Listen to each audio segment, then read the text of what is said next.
নমস্কার বন্ধুরা, আবারও স্বাগত জানাই আমার জিওগ্রাফি প্লেলিস্টের আরেকটি নতুন ভিডিওতে। এর আগের ভিডিওতে আমি সূর্য সম্পর্কে ইম্পর্টেন্স টপিকগুলো যেগুলো থেকে পরীক্ষায় প্রশ্ন আসে সেগুলো আমি আলোচনা করেছি। আর আজকে আমি যেটা আলোচনা করুম সেটা হলো তোমার গ্রহ, প্ল্যানেটস। ঠিক আছে, আমরা মোট গ্রহ আছে 8টা। ঠিক আছে, এবং এই 8টা গ্রহর কি কি বিশেষত্ব আসে, কোন গ্রহ স্লো মানে অস্তে ঘুরে, কোন গ্রহ তাড়াতাড়ি ঘুরে, কোন গ্রহ মানে কোন গ্রহ তাপমাত্রা কতটুকু, মানে প্রতিটি গ্রহর যে 8টা গ্রহর মূল মূল বিশেষত্ব যেটি থেকে কোয়েশ্চেন আসার সম্ভাবনা আছে, এটি আমরা আজকে আলোচনা করুন। ঠিক আছে, চলো আবার দেরি না করে শুরু করি। গ্রহ প্রতিনিয়ত সূর্যের চারিদিকে ঘুরতে থাকে, এটা তো স্বাভাবিক ব্যাপার। এটা জানো যে প্রতিটা যে 8টা গ্রহ আছে এটা আমরা সূর্যের কেন্দ্র রেখা চারিদিকে ঘুরতে আছে। ঠিক আছে, এবার তোমরা আগে একটু একটা চিত্র দেখাই। এই যে এই ছবিটা দেখতে পাচ্ছ, দেখো আমরা এখানে কি আছে, সূর্য। সূর্যের চারিদিকে 1টা 2টা 3টা 4টা 5টা 6টা 7টা 8টা গ্রহ। এটা কিন্তু প্লেটো কিন্তু এখন গ্রহ না। ঠিক আছে, আর প্লেটো সম্পর্কে আমি একটা আলাদা ভিডিও তৈরি করবো। তো আমাদের এখানে 8টা গ্রহ রয়েছে। 8টা গ্রহ এই সূর্যের মিডলে রাখা যার যার কক্ষপথে কিন্তু কন্টিনিউ ঘুরতেছে। ঠিক আছে, বুঝতে পারছো? এবার এই সবটি গ্রহের মধ্যে কোনটারে ইনার প্ল্যানেট ক, কোনটারে আউটার প্ল্যানেট ক, এরপরে ক্যারেডিরে ইনার প্ল্যানেট ক, আউটার প্ল্যানেট ক্যারে ক, এরপরে এই এই যে প্ল্যানেট গুলো, এই গ্রহগুলোর কি কি বিশেষত্ব আছে, সবকিছু আজকে আমি আলোচনা করবো। ঠিক আছে, ঠিক আছে। তাহলে কি বললাম যে আমরা সৌরজগতে মোট গ্রহ আছে 8টা। ঠিক আছে, তাহলে এই সূর্যের যে 8টা গ্রহ, এই গ্রহগুলো দূরত্ব অনুসারে মানে সূর্য থেকে সব থেকে কাছে কি আছে, বুধ। এরকম অনুযায়ী মোট 8টা গ্রহ আছে। তাহলে কি কি গ্রহ আছে? প্রথম হইল বুধ। ঠিক আছে, প্রথম হইল বুধ, এরপরে হইল শুক্র, পৃথিবী, মঙ্গল, বৃহস্পতি, শনি, ইউরেনাস, নেপচুন। ঠিক আছে, বুঝতে পারছো? এরপরে যেটা আমরা আলোচনার বিষয় হলো ইনার প্ল্যানেট ও আউটার প্ল্যানেট। এবার ইনার প্ল্যানেট কোনটি রেখো, আউটার প্ল্যানেট কোনটি রেখো, দাঁড়াও একটু 2 মিনিট। এই যে এই চিত্রটার মধ্যে দেখো, এই চিত্রটা যদি তোমরা ভালো করে লক্ষ্য করো, এই যে পাথরের মতো ছোট ছোট ব্রাউন কালার আছে, এটা হলো অ্যাস্ট্রয়েড বেল্ট। ঠিক আছে, এবার এই অ্যাস্ট্রয়েড বেল্টের এদিকে যে গ্রহগুলো আছে মানে সূর্যের কাছাকাছি যে 4টা গ্রহ আছে, এটি দেখো ইনার প্ল্যানেট। তো ইনার প্ল্যানেটের মধ্যে কে কে আছে? মার্কারি আছে, ভিনাস আছে, আর্থ আছে, মার্স আছে। ঠিক আছে, মানে বুধ, শুক্র, পৃথিবী, মঙ্গল, এই 4টা গ্রহ আছে ইনার প্ল্যানেটের মধ্যে। আর যে এই অ্যাস্ট্রয়েড বেল্টার বাইরে যেটা আছে, এটিকে কি কয়? এটিকে আউটার প্ল্যানেট। ঠিক আছে, স্যাটার্ন, জুপিটার, ইউরেনাস, নেপচুন। বুঝতে পারছো? ঠিক আছে, এবার তার ফ্যাক্ট গুলা জানি না নেই। ঠিক আছে, তাহলে কি এই যে ইনার প্ল্যানেট, তাহলে ইনার প্ল্যানেট কোনটা কোনটা আছে? তোমার মার্কারি, ভিনাস, আর্থ, মার্স। আর আউটার প্ল্যানেট আছে জুপিটার, স্যাটার্ন, ইউরেনাস, নেপচুন। ঠিক আছে, তারপরে তাদের বিশেষত্ব কি আছে? তাদের এই যে ইনার প্ল্যানেট, এটির আরেকটা নামে পরিচিত, এটির রক প্ল্যানেটও ক, আবার টেরিস্ট্রিয়াল প্ল্যানেটও ক। ঠিক আছে, আর যে আউটার প্ল্যানেট যেটি, এটিরে তোমার জোভিয়ান প্ল্যানেট বা যে গ্যাসীয় গ্রহ পর্যন্ত বলা হয়। ঠিক আছে, তার আরো কি বিশেষত্ব, মানে এটা কোথায় বৈশিষ্ট্য, পার্থক্য আর বৈশিষ্ট্য। ঠিক আছে, তাদের উপগ্রহ সংখ্যা কম। ইনার প্ল্যানেট যেগুলো আছে যেমন মার্কারি, ভিনাস, আর্থ, মার্স, মানে বুধ, শুক্র, পৃথিবী, মঙ্গল, এগুলোর আছে না উপগ্রহ সংখ্যা খুবই কম। যেমন দেখো তোমরা লক্ষ্য করে আমরা পৃথিবীর শুধু একটাই উপগ্রহ আছে, এটা হলো চাঁদ। ঠিক আছে, আর যে আউটার প্ল্যানেট এর মধ্যে অসংখ্য তোমার উপগ্রহ আছে। ঠিক আছে, তাদের বার্ষিক গতির সময় কম লাগে। ঠিক আছে, মানে তারা সূর্যরে পুরা পরিক্রম করতে সব থেকে কম সময় নেয়। কুন্ডি ইনার যে প্ল্যানেট গুলো, এটি সূর্যরে পরিক্রম করতে কম সময় নেয়। এটা তো স্বাভাবিক ব্যাপার, সূর্যের কাছে আছে। এর মানে এই গ্রহটির যে যে পথটা, যে পথে তারা ঘুরতে আছে, যে অরবিটটা, এই অরবিটের দৈর্ঘ্যটা কম, যার কারণে তারা তাড়াতাড়ি রিভলভ করতে পারতেছে। ঠিক আছে, আর যেটি আউটার প্ল্যানেট, এটি তোমার বার্ষিক গতি যে এটা খুব দেরিতে হয়। ঠিক আছে, বুঝতে পারছো? এবার আমি ইনার প্ল্যানেট যেগুলো আছে যেমন মার্কারি, ভিনাস, আর্থ, এটির কি মূল মূল বিশেষ বৈশিষ্ট্য আছে এটি আগে আলোচনা করুন। এরপরে আউটার কি কি বিশেষ মানে বিষয়গুলো আছে, বৈশিষ্ট্য আছে আউটার প্ল্যানেট, এটি আমি আলোচনা করব। আরেকটা কথা কয়ে দিই যে ইনার প্ল্যানেটের মধ্যে এটি তো আমরা আলোচনা করব, কিন্তু যে আর্থ মানে পৃথিবীর নিয়ে আমি আরেকটা আলাদা সেপারেট ভিডিও বানাবো, কারণ পৃথিবীর থেকে সব থেকে বেশি কোয়েশ্চেন আয়। ঠিক আছে, এর লিগে পৃথিবীটারে আমি ভালো করে পড়ুম, এর লিগে আমি চাই না এই ভিডিওটার ভিতরে এটা শেষ করতে। আমি চাই এটা যাতে আলগা করে একদম ডিটেলে পড়ি, কারণ এটার থেকে বেশি কোয়েশ্চেন আয়। ঠিক আছে, তাহলে শুরু করি। প্রথম আমরা কোনটি আলোচনা করব, ইনার প্ল্যানেট কোনটি কোনটি আছে। ইনার প্ল্যানেট প্রথম হলো তোমার মার্কারি। মার্কারি মানে বুধ। এবার বুধের বৈশিষ্ট্য কিতা? বুধের আহ্নিক গতির সময় লাগে 58 দিন। ঠিক আছে, বুধের আহ্নিকগতি মানে তোমরা জানো যে প্রতিটা গ্রহ কিন্তু তার নিজের জায়গাতেও ঘুরতেছে। প্রথমত তার নিজের জায়গায় ঘুরতেছে, আবার সঙ্গে সঙ্গে সে সূর্যের চারিদিকেও কিন্তু ঘুরতেছে। ঠিক আছে, তাইলে ইয়ানে কথাটা কইছে যে এই যে বুধ গ্রহটা, এটা তার নিজের জায়গা সম্পূর্ণ একবার একটা মানে ঘূর্ণন শেষ করতে কতটুকু সময় লাগে, যেটা আমরা কিতা কই, যেমন আমরা পৃথিবীর ভিতরে এটার কই আহ্নিক গতি। ঠিক আছে, যেমন আমরা পৃথিবী পুরাটা একবার ঘুরতে সময় লাগে 24 ঘন্টা, মানে 24 ঘন্টা। ঠিক আছে, এটা যেটা আমরা কই আহ্নিক গতি। ঠিক আছে, এবার দেখো কত পার্থক্য।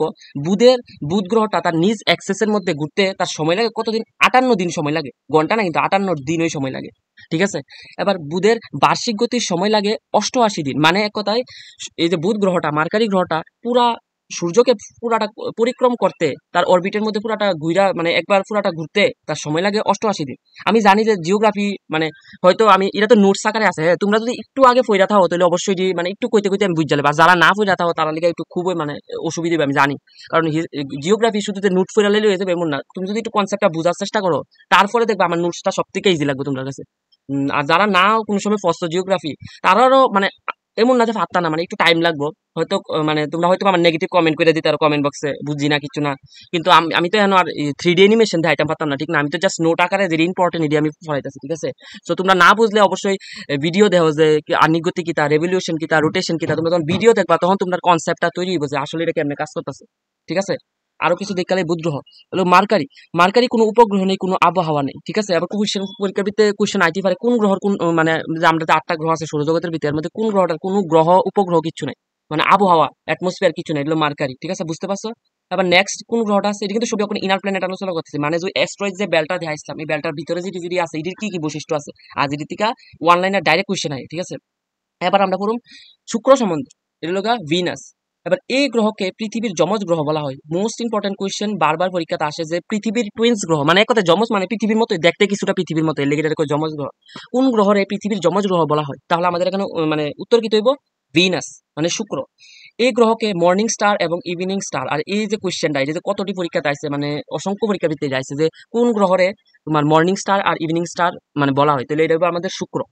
পৃথিবী থেকে সবচেয়ে কাছের গ্রহ, ঠিক আছে? এবার তোমরা লক্ষ্য করো আমরা কি তা প্রথম আছে বুধ, এরপর আছে শুক্র, এরপর আছে পৃথিবী, এরপর আছে মঙ্গল। অনেক তোমরা মিডলে পৃথিবী আছে, এবার তোমরা ভিতরে মানে একটা কনফিউশন তৈরি হইতারে পৃথিবীর কাছে শুক্র আছে, মানে শুক্র কি পৃথিবীর কাছে নাকি তা মঙ্গল পৃথিবীর কাছে, কারণ এটা তো মিডলে আছে পৃথিবী, তাহলে তোমরা এটা মনে রাখতে হইব যে কিন্তু মঙ্গল কিন্তু পৃথিবীর কাছে না, পৃথিবীর কাছে হইলো তোমার শুক্র, ঠিক আছে? এইটাই কইছি যে পৃথিবীর সব থেকে কাছের গ্রহ হইলো কি তা শুক্র, ঠিক আছে? এবার সৌরজগতের সব থেকে গরম গ্রহ, যদি সব থেকে হট মানে গরম গ্রহ, এই যে পুরাটা সৌরজগতের মধ্যে সব থেকে গরম গ্রহ কোনটা, তাহলে এটা আনসার কি দিব? শুক্র, ঠিক আছে?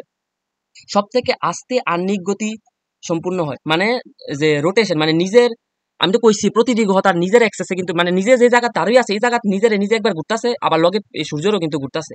আবার এই জায়গাটার ভিত্তি কইছে যে সৌরজগতে যতটি গ্রহ আছে এর মধ্যে সব থেকে আস্তে নিজের জায়গা ঘুরে, মানে এটা ইংলিশে যেটা রোটেশন, ঠিক আছে? আর মানে সবচেয়ে মানে এক কথায় নিজের জায়গা সব থেকে আস্তে আস্তে ঘুরে, এটাই সবটি গ্রহের মধ্যে, ঠিক আছে? এবার এই গ্রহটা একমাত্র গ্রহ আহ্নিক গতি বার্ষিক গতি মোটামুটি সমান। এবার দেখো কেমন অবস্থা এই গ্রহটার, আমি তো কইছি মানে যে নিজের জায়গা খুব আস্তে আস্তে ঘুরে, পুরাটা মানে নিজের জায়গা ঘুরতে সময় নেয় 258 দিন। তোমরা ভাবতে পারছো না, কল্পনা করতে পারছো না, যে জায়গাটা আমরা পৃথিবী পুরাটা ঘুরালাইতে মাত্র 24 ঘন্টা সময় লাগে, সেই জায়গা এই ঘূর্ণনটা পুরাটা করতে শুক্র গ্রহর টাইম লাগে 257 দিন। আর বার্ষিক গতি আবার এই গ্রহটাই নিজের জায়গা তো ঘুরতেছে 257 দিন লাগতেছে, আবার পুরাটা পৃথিবীরে ঘুরতে, আরে সরি পুরাটা সূর্যরে ঘুরতেছে, এটাও টাইম লাগতেছে কত 224 দিন।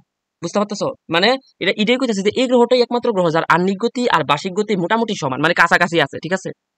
নেক্সট, না বুঝলে অবশ্যই জিওগ্রাফি এমন না যে হিস্ট্রি বা মানে এক লাইট ঠুস করে ফসল হয়ে গেছে এমন না, না বুঝলে অবশ্যই 2 বার 3 বার দেখবা, আমার জায়গায় আরেকটা ভিডিও দেখো, কিন্তু কনসেপ্টটা বোঝার চেষ্টা করো।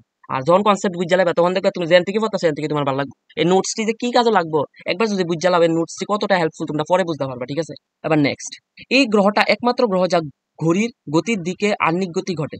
এবার আমি তো কইছি প্রতিটা গ্রহ তার নিজের যে এক্সেসে নিজের জায়গায় কিন্তু ঘুরতেছে, এবার এটা কোন দিকে ঘুরতেছে, ঠিক আছে? তো এই গ্রহটাই একমাত্র গ্রহ যেটা নাকি ক্লকওয়াইজ ঘড়ির কাঁটা যেদিকে যায়, যে যে ডাইরেকশনে ঘুরতেছে ঠিক সেম ডাইরেকশনে তোমার এই শুক্র গ্রহটা ঘুরতেছে, ঠিক আছে? নেক্সট নেক্সট আমাদের যে ইনার প্ল্যানেটটা এটা কি, এটা হলো মার্স মানে মঙ্গল গ্রহ। এবার মঙ্গল গ্রহ থেকে অনেক কোশ্চেন হয় পরীক্ষার মধ্যে, যেমন মঙ্গল গ্রহকে লাল গ্রহ বলা হয়। কোন গ্রহকে লাল গ্রহ বলা হয়? মঙ্গল গ্রহ।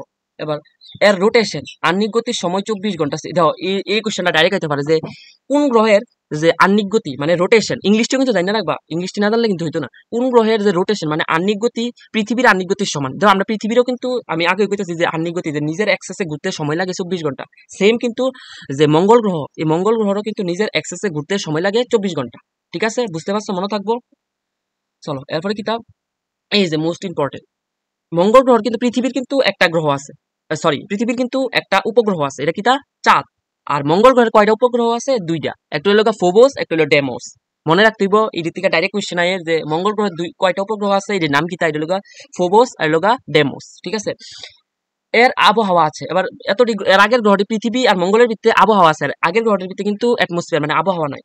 তাহলে এই মঙ্গল গ্রহের আবহাওয়ার ভিত্তিতে কিতা আছে, কার্বন ডাইঅক্সাইড আছে 96%, অক্সিজেন আছে 1.9%, নাইট্রোজেন আছে 1.9%। ঠিক আছে, সো এখানে আমরা অ্যাস্ট্রয়েড বেল্টের যে সামনের দিকে মানে ইনার প্ল্যানেট যেগুলো সূর্যের কাছাকাছি যে গ্রহটি আছে, আমি এর সম্বন্ধে আলোচনা করছি। তোমরা লক্ষ্য করো ইনার প্ল্যানেটের ভিত্তিতে কিন্তু পৃথিবীও আছে, কিন্তু আমি পৃথিবীর না আলোচনা করছি না, কারণ আমি চাই না পৃথিবীর এত ছোট্ট করে আলোচনা করতে।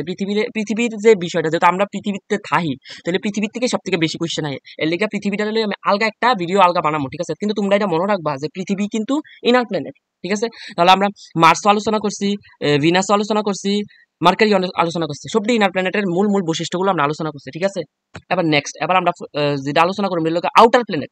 আউটার প্ল্যানেট কোনটা, তোমরা কি আবার চিত্রটা দেখা লাগবো? তবে একটু দেখা দিতেছে। ঠিক আছে, আউটার প্ল্যানেট কোনটি, এই যে অ্যাস্ট্রয়েড বেল্টা যে আছে, এটার যে বাইরের দিকে যে গ্রহটি, এটিরে তোমার কি দেখো আউটার প্ল্যানেট। এই যে 4টা গ্রহ আছে, ভিতরে 4টা, বাইরে 4টা। এটির আরেকটা কি নামে পরিচিত, আমি কিন্তু অক্ষণে কইছি, এটা হলো জোবিয়ান প্ল্যানেট বা গ্যাসীয় এই যে প্ল্যানেট। ঠিক আছে, চলো এবার তারার বৈশিষ্ট্যটি কি এটা জানি না। ঠিক আছে, তাহলে কতটুকু করছিলাম, মার্সের পরে লগা এই যে আউটার প্ল্যানেট প্রথম কোনটা, প্রথম হলো জুপিটার মানে বৃহস্পতি গ্রহ। এবার বৃহস্পতি গ্রহের বৈশিষ্ট্য কিটা, সৌরজগতের সবথেকে বড় গ্রহ হইল বৃহস্পতি। এটা মোস্ট ইম্পর্টেন্ট কোয়েশ্চেন, যে আমরা যে সোলার সিস্টেমের মধ্যে 8টা গ্রহ আছে, এর মধ্যে সবথেকে বড় গ্রহ কোনটা, এটা হলো তোমাদের বৃহস্পতি। ঠিক আছে, এর আবহাওয়া গঠিত হয়, এই গ্রহটার আবহাওয়া আছে, অ্যাটমসফিয়ার আছে, কিতা নিয়ে অ্যাটমসফিয়ার গঠিত, এই থেকে ডাইরেক্ট কোয়েশ্চেন হয়। হাইড্রোজেন আছে, হিলিয়াম আছে, মিথেন আছে, অ্যামোনিয়া আছে। ঠিক আছে, এই জিনিসটি নিয়ে এটা তৈরি। ঠিক আছে, এবার এই গ্রহে কি দেখছে, গ্রেট রেড স্পট দেখা যায়। কইছে যে এমন কোশ্চেন আইতে পারে যে কোন গ্রহের ভিত্তিতে মানে বিরাট একটা লাল একটা স্পট দেখা যায়, এটা হলো তোমার জুপিটার মানে বৃহস্পতি গ্রহ। ঠিক আছে, নেক্সট, এই গ্রহের আহ্নিক গতি সব থেকে বেশি। দেখো এটা কি মানে এত এত বড় একটা গ্রহ, আমরা তো কইছি যে প্রতিটা গ্রহ তার নিজের এক্সেসেও ঘুরতেছে, আবার সূর্যের কেন্দ্রে রেখা তার যে পথ আছে অরবিটের মধ্যে ঘুরতেছে। আমি বারবার এক কথা কইতেছি যাতে তোমরা কনসেপ্টটা বারবার যাতে মাথা ঢুকে, অথবা আমার বারবার কোনো দরকার নাই, তোমরা যদি বুঝ নাও তোমরা বিরক্ত ফিল করো না। আমি যাতে কইতেছি যাতে না মানে যদি কোনো জায়গা না বুঝ যাও যাতে এটা রিপিট করলে যাতে বুঝ যাও। ঠিক আছে, এবার আর বারবার কিন্তু পৃথিবীর লগে কম্পারিজন করে আমি বুঝাইতেছি যাতে তোমরা জিনিসটা বুঝতে পারো। ঠিক আছে, এবার কি হচ্ছে, এই গ্রহের আহ্নিক গতি সব থেকে বেশি। ঠিক আছে, মানে এই জুপিটার গ্রহ নিজ অ্যাক্সেসে খুব স্পিডে ঘুরে। যেমন আমরা পৃথিবী একদিন মানে পুরা রোটেশন কমপ্লিট হতে কতক্ষণ টাইম লাগে, 24 ঘন্টা। আর আমাদের জুপিটার সৌরজগতের সব থেকে বড় গ্রহ এই বৃহস্পতি গ্রহ, আর এই গ্রহর আহ্নিক গতি সময় লাগে মাত্র 9 ঘন্টা। ঠিক আছে, যদি আমরা তোমার বৃহস্পতি গ্রহের যদি বাসিন্দা হইতাম, আমরা যদি বৃহস্পতি গ্রহতে বাস করতাম, তাহলে আমরা 9 ঘন্টায় একদিন হয়ে গেলে। বুঝতে পারতেছো না জিনিসটা কিটা? না বুঝলে তবু কমেন্ট সেক্সে জানাই, বোঝানোর চেষ্টা করুন। যেহেতু জিওগ্রাফি জিনিসটা আমি কমেন্টে তোমার আনসার করে দিলে যে বুঝা লাগবে এমন কোনো কথা না। হয়তো আমি বুঝতে পারতাছি, তোমরা বুঝতে পারতাছো না। ঠিক আছে, তোমরা বুঝার চেষ্টা করো, না বুঝলে তো করলে আরো ভিডিও দেও, বুঝাই আবার এই নোটসটা দেও, তাহলে তোমরা এটা রিলেট করতে পারবা। ঠিক আছে, তাহলে কিতা পারতাম, বৃহস্পতি। ঠিক আছে, সব থেকে বড় গ্রহ, এটার আহ্নিক গতি সব থেকে কম, তোমার মাত্র 9 ঘন্টার মধ্যে পুরা নিজের এক্সেসে ঘুরে থাকা। ঠিক আছে, তারপরে নেক্সট কিতা, এই গ্রহের এই গ্রহের 69টি উপগ্রহ আছে। তোমরা এবার কল্পনা করে পাচ্ছ না যে আমরা যে ইনার প্ল্যানেট পৃথিবীকে এই তোমার মঙ্গল গ্রহ এর ভিতরে কত কম পরিমাণ গ্রহ আছে, আর এই সরি দূর উপগ্রহ। ঠিক আছে, কিন্তু এই জুপিটার গ্রহের কয়টা উপগ্রহ আছে, 69টা। ঠিক আছে, বুঝতে পারছো, এর মধ্যে 70 তো আমরা মনে রাখা সম্ভব না। 69টা উপগ্রহ যদি আমি নাম লেখা বোঝানো শুরু করি, এটা এত ইম্পর্টেন্ট না আইতো না। ঠিক আছে, এর মধ্যে যেটা পরীক্ষা আয়ে এটা হলো তোমার গ্যানিমিড। ঠিক আছে, গ্যানিমিড হলো সৌরজগতের সব থেকে বড় উপগ্রহ। ঠিক আছে, আবার এই যে গ্রহটার সরি বারবার গ্রহ কইতাছি, তোমরা মিস্টেক হলে এটা একটু কারেকশন করে নিও। মানে কইতাছি যে এই গ্রহটার কত 69টা উপগ্রহ রয়েছে, এর মধ্যে সব থেকে ইম্পর্টেন্ট হলো গেনিমিড। ঠিক আছে, আর এই গেনিমিডরে গ্যালিলিও মুন নামে পরিচিত। কেরেকো, কারণ এটা ধরা হয় যে গ্যালিলিও এই গ্রহটার প্রথম মানে তাই ডিসকভার করছিল। ঠিক আছে, বুঝতে পারছো। তারপরে নেক্সট আমরা যে আউটার প্ল্যানেটটা, এটা কোনটা, এটা হলো শনি। ঠিক আছে, এবার স্যাটার্ন কি রোমান দেবতা স্যাটার্ন এর অনুযায়ী এর নাম রাখা হয় স্যাটার্ন। ঠিক আছে, একটা রোমান দেবতা আসলো স্যাটার্ন, তাইনের নাম অনুযায়ী এই গ্রহটার নাম হয়েছে স্যাটার্ন। ঠিক আছে, দ্বিতীয় বৃহত্তম গ্রহ, এর ঘনত্ব সব থেকে কম। এবার মনে রাখো সৌরজগতের সব থেকে বড় গ্রহ কোনটা, আমি এখন আলোচনা করছি, এটা হলো তোমার জুপিটার মানে বৃহস্পতি গ্রহ। ঠিক আছে, এরপরে আরেকটা কথা কইছে যে এটা সৌরজগতের সব থেকে বড় গ্রহ হলো জুপিটার, আর এরপরে সব থেকে বড় কোনটা, স্যাটার্ন শনি। ঠিক আছে, যদি আমরা প্রশ্ন হয় যে সৌরজগতের দ্বিতীয় বৃহত্তম গ্রহ কোনটা হইব, তাহলে এটা হইব শনি। বুঝতে পারছো। এরপরে এই গ্রহের বলয় বা চক্র আছে। তোমরা যদি একটু আগে আমি ছবিটাও দেখাইছি বা কোনো নেটওয়ার্কে সার্চ করলে দেখতে পারো, শনি গ্রহের সাইডে একটা সার্কালের মতো আছে। ঠিক আছে, এটাই আছে যে এই গ্রহের বলয় বা চক্র রয়েছে। ঠিক আছে, এর উপগ্রহ সংখ্যা হলো 62। দেখছো নি আমি এর যে মানে ইনার প্ল্যানেটের ভিতরে কিন্তু এত পরিমাণ উপগ্রহ নাই, কিন্তু আউটার প্ল্যানেটের ভিতরে প্রচুর পরিমাণে উপগ্রহ আছে। এর আগেরটার ভিতরে আসলো কটা 69টা উপগ্রহ আসলো। এবার শনি গ্রহের উপগ্রহ কটা আছে 62টা। এবার এর মধ্যে যেটা পরীক্ষার ভিতরে বেশি আই হলো যে আইতে পারে যে টাইটেন যে উপগ্রহটা, এটা কোন গ্রহের উপগ্রহ? তাহলে এটা আমরা উত্তর কি দেব? শনি গ্রহ। ঠিক আছে, নেক্সট আমরা নেক্সট যে গ্রহটা আছে ইউরেনাস। ইউরেনাস কি এটা গ্রহ হিসাবে গ্রহণ করা হয় 1781 সালে উইলিয়াম হার্সেল দ্বারা। মানে এটা আসলো যখন এটা মানে এটা প্রথম ডিসকভার হয়েছিল কত সালে? 1781 সালে। কার দ্বারা? উইলিয়াম হার্সেলের দ্বারা। ঠিক আছে, এর 27টি উপগ্রহ আছে। ঠিক আছে, এবার এই যে গ্রহটা এটার উপগ্রহ সংখ্যা কয়টা? 27টা। ঠিক আছে, এর মধ্যে উল্লেখযোগ্য কিতা? মিরিন্ডা আর এরিল। কোয়েশ্চেন ডাইরেক্ট আইতেই পারে যে মিরিন্ডা আর ইরিল কোন গ্রহের উপগ্রহ? তাহলে এটা কি টাইপ আনসার? ইউরেনাস। ঠিক আছে, এবার হলো নেপচুন। নেপচুন নেপচুন আবিষ্কার করা হয় 1846 সালে। এবার এটির ভিতরে বেশি এই জিনিসটির ভিতরে ফ্যাক্ট কম আয় লেগে বেশি আলোচনা করছে না, যেটিতে বেশি বেশি কোয়েশ্চেন আয় আমি এটি কিন্তু একদম ভালো করে আলোচনা করে দিচ্ছি। ভিডিওটা একটু লেন্থটা একটু হয়তো একটু বড় হয়েছে, লম্বা হয়েছে ভিডিওটা, আশা করি বুঝতে পারছো তোমরা। তোমরা বালা করে ভিডিওটি দেখো। ঠিক আছে, বালা করে একবার জায়গা দুইবার দেখো, আর নোটসটি অবশ্যই বানাইলে সঙ্গে সঙ্গে, তাহলে তোমরাই সুবিধা দেবো। মানে তোমরা পরীক্ষার আগে রিভাইজ দিতে পারবা। দেখো খুব সুন্দর করে আমি যে জিনিসটা এখন যেটি আলোচনা করছি, এই যে আবার একটু কয়ে দিতে হবে এই জায়গাটা এটা কি তাহা, এটা হলো অ্যাস্ট্রয়েড বেল্ট, এই দেখো লেখা আছে। ঠিক আছে, এটার ভিতরে যে গ্রহটি আছে এটার কি তাকো? Inner planet. এটার আরেক আর কি নামে পরিচিত? এটা রকি প্ল্যানেটও কো, এটা আবার তোমার টেরেস্ট্রিয়াল প্ল্যানেটও কো, আমি এখন আলোচনা করে দিছি। আর এটার বাইরে যে 4টা গ্রহ আছে এটার কো জোভিয়ান প্ল্যানেট বা কি গ্যাসীয় গ্রহ। ঠিক আছে, এবার দেখো আমি এটির কিন্তু সবটির বৈশিষ্ট্য আমি আলোচনা করছি। আমি কিতা কইছি যে যে সূর্যের কাছাকাছি যে গ্রহটি আছে এদের কিন্তু তোমার কিতা নাই, এই উপগ্রহ খুব কম। এবার তোমরা লিখা কোয়েশ্চেন অক্ষণই তো আলোচনা করছি, পৃথিবীর উপগ্রহের নাম লেহ, আর মার্সের আমি অক্ষণ আলোচনা করছি 2টা উপগ্রহ আছে, এটির নাম কিতা আছে এটা লেহ। আর এটির ভিতরে তো অনেকটি অসংখ্য উপগ্রহ আছে। ঠিক আছে, এটি আলোচনা মানে অবশ্যই একটু জানি না লাইবা। সো আজকাল লিগে এতটুকু, আমি জানি না কতটুকু বুঝাইতে পারছি। আসলে এই জিওগ্রাফি জিনিসটা হলে তোমার যতটা ভিডিও লেকচার বা যতটা তুমি কল্পনা করতে পারবা বালা কইরা, তত তুমি বুঝবা।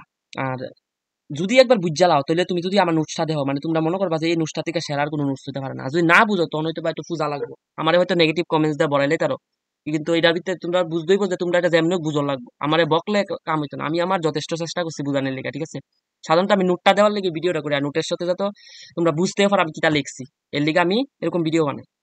সো ভিডিওটা একটু বড় হয়েছে বুঝতে পারছি। তো আজকাল লেগে এতটুকুই, দেখতে থাকো, আমার সাপোর্ট করতে থাকো। নেক্সট আরো ইম্পর্টেন্ট টপিক জিওগ্রাফির আলোচনা স্টার্ট হইব।